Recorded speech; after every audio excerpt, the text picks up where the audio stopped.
Congressman Acop, dati namang gentleman yan at mananabong yan, katulad ko.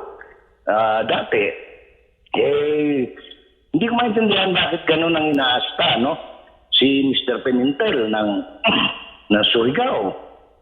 Hindi ko rin maintindihan bakit ganun ang inaasta niya. Hindi ko kilala yung ibang congressman. Nakala mo parang mga asong ulol kung magtatanong. Nawala yung respeto ko sa Mandali, no? Dito sa 19th Congress.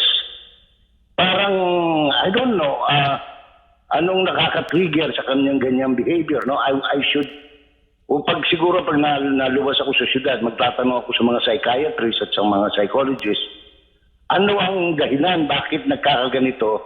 Yung mga taong dati naman ay disente, no? Ano kaya ang triggering social phenomenon, no? Or psychological phenomenon? Why are they acting like mad dogs, no? Hindi ko alam. They want to send a message na, "Uy, huwag niyo kaming gagalawin, huwag yung pag-uusapan yung mga kabulastugan namin, yung mga kaso namin na nakapending sa ombudsman, mga plunder, mga ganon, mga graft and corruption. Kung hindi, patatawag namin kayo, patapos pakukulong namin kayo." Hindi ho pwede yung ganon, no? Yung pa nga ang isa anong tawag nito? Unang-una,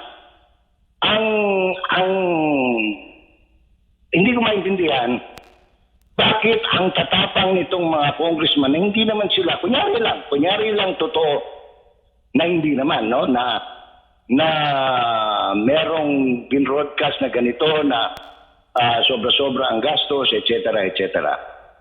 Bakit hindi si speaker ang umarap? Nalulungkot ako, Admar MJ, kasi ang taas na respeto ko sa Kongreso, especially sa House of Representatives. And I remember minsan na-imbita ko rin as a resource person nung kapanahunan nung issue ng suhulan sa NLEX na anong tawag nito, na pinagbibigyan ng pera yung mga congressman. I remember kasi ako ang nag-discuss niyan on the air, no? Sa radyo at sa telebisyon. So sinumo nila ako. Sabi ko, wala namang problema. So I attended. I made sure na anong tawag nito, nagdala ako ng abogado para at least guided ako. Dahil yun naman talaga ang dapat, lahat ng anong tawag nito, mga pagdinig, kung kinakailangan mo ng legal advice, dapat you will be provided a counsel of your choice, no? So, kasama ko noon sila Teddy Chudorte, tsaka si may isang abogado pa, no?